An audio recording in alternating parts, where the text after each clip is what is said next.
नमस्कार, ये आकाशवाणी है। अभी आप सानू शर्मा से समाचार सुनेंगे।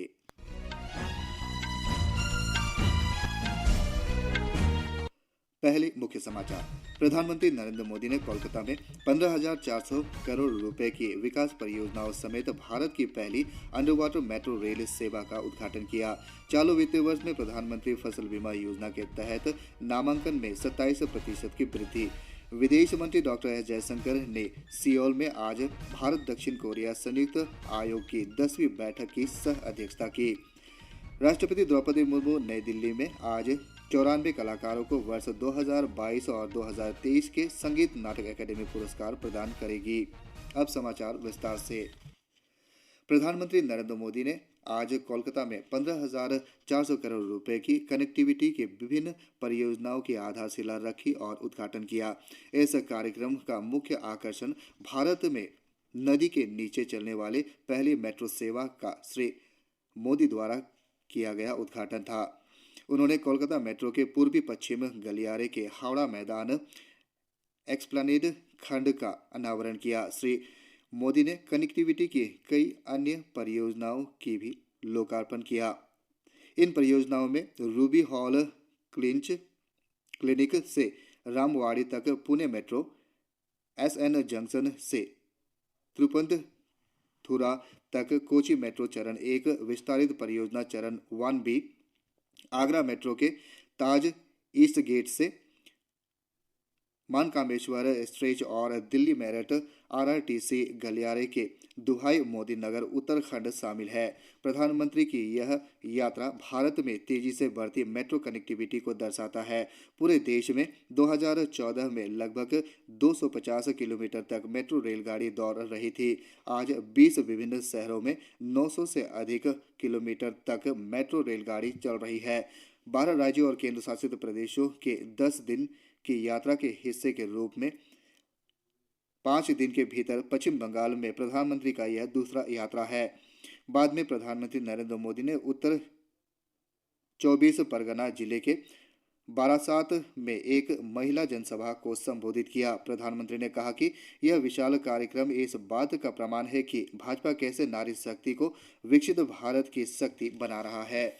तृणमूल कांग्रेस के नेता शाहजहां शेख और उनके सहयोगियों द्वारा हाल ही के संदेश खाली घटना में जमीन पर कब्जा करने और यौन उत्पीड़न करने को लेकर श्री मोदी ने कहा कि टीएमसी के शासन में राज्य की महिलाओं को प्रताड़ित किया गया है। संदेश खाली की घटना हर किसी को शर्मसार करती है, लेकिन टीएमसी सरकार को इसकी कोई चिंता नहीं है। टीएमसी सरकार बंगाल के लोगों के आरोपियों की रक्षा करने का प्रयास कर रही है। प्रधानमंत्री फसल बीमा योजना PMFBY में नामांकन वित्तीय वर्ष 2023-24 में बढ़कर अब तक 27% हो चुकी है। कृषि और किसान कल्याण मंत्रालय ने बताया है कि PMFBY के कार्यान्वयन के पिछले 8 वर्षों में लगभग 57 करोड़ कृषक आवेदन नामांकन किए गए हैं। इनमें से 23 करोड़ से अधिक कृषक अभ्यर्थियों को अपने दावे का भुगतान मिला। इसमें यह भी कहा गया है कि इस सुविधा के दौरान किसानों ने अपने हिस्से के प्रीमियम के रूप में 31,000 करोड़ रुपए से अधिक का भुगतान किया। इस भुगतान के बदले उन्हें 1,55,000 करोड़ रुपए से अधिक के दावे का भुगतान किया गया है। मंत्रालय ने बताया है कि किसानों द्वारा दिए गए प्रत्येक 100 रुपए के प्रीमियम के बदले उन्हें दावे के रूप में लगभग 500 रुपए प्राप्त हुए हैं। प्रधानमंत्री फसल बीमा योजना एक मांग संचालित योजना है। यह राज्य और किसानों के लिए स्वैच्छिक योजना है। कृषक आवेदन की संख्या में 33.4% की वृद्धि हुई है।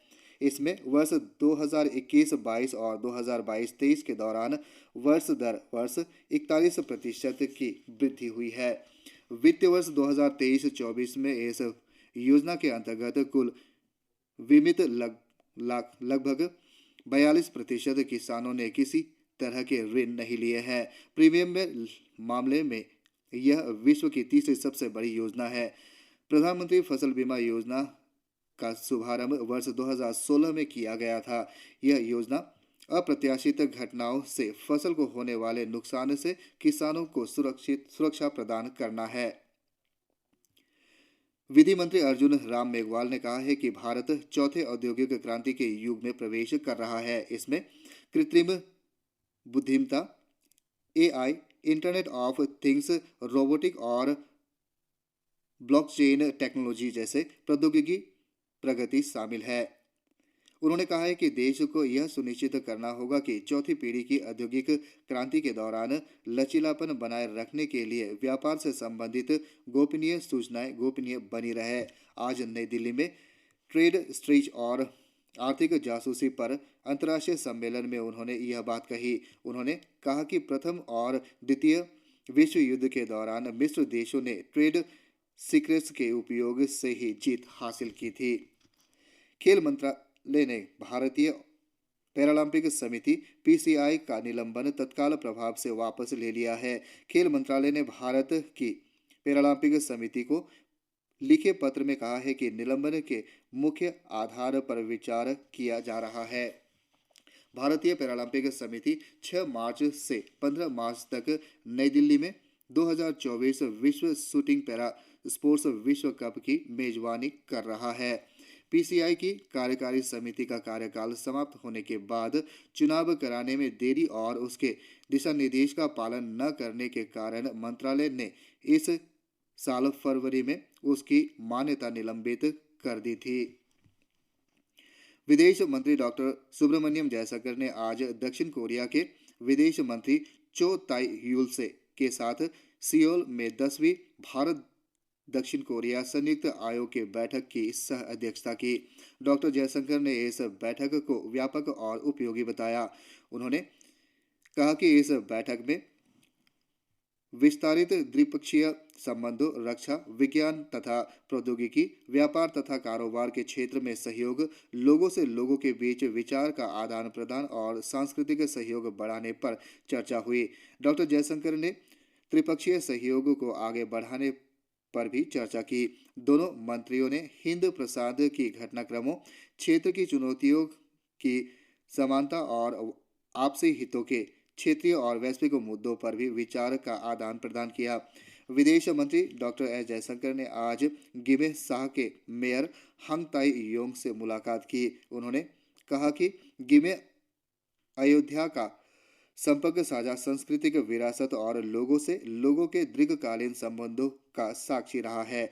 दोनों नेताओं ने गिमे शहर के साथ सांस्कृतिक और शैक्षणिक सहयोग पर भी चर्चा की। राष्ट्रपति द्रौपदी मुर्मू आज नई दिल्ली में 94 प्रख्यात कलाकारों को वर्ष 2022 और 2023 के संगीत नाटक अकादमी पुरस्कार प्रदान करेंगी।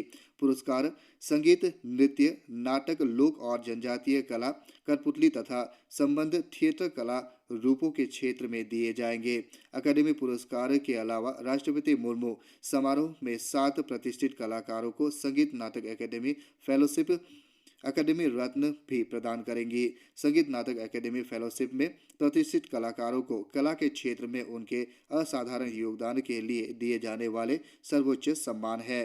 अकादमी पुरस्कार 1952 से प्रदान किए जा रहे हैं। यह सम्मान उत्कृष्टता और उपलब्धियों के उच्चतम मानक का प्रतीक है और कलाकारों के योगदान को भी मान्यता देता है। अकादमी फेलो सम्मान में 3 लाख रुपए और अकादमी पुरस्कार में 1 लाख रुपए की राशि प्रदान की जाती है। महिला प्रीमियर लीग में आज दिल्ली के अरुण जेटली स्टेडियम में गुजरात जायंट्स का मुकाबला रॉयल चैलेंजर बेंगलुरु के साथ होगा। यह मैच शाम 7:30 बजे से शुरू होगा। कल दिल्ली कैपिटल ने मुंबई इंडियंस को 29 रनों से हरा दिया। दिल्ली कैपिटल ने 20 ओवर में 4 विकेट पर 192 रन बनाए। इसके जवाब में मुंबई इंडियंस 20 ओवर में 8 विकेट के नुकसान पर 163 रन ही बना सकी। भारतीय मुक्केबाज निशांत देव ने इटली में विश्व ओलंपिक मुक्केबाजी क्वालिफायर्स में 71 किलो भार वर्ग में आरंभिक दौर में ब्रिटेन के लुइस रिचर्डसन को हरा दिया है। टूर्नामेंट में यह भारत का पहला जीत है। इसी के साथ यह समाचार बुलेटिन समाप्त हुआ। नमस्कार।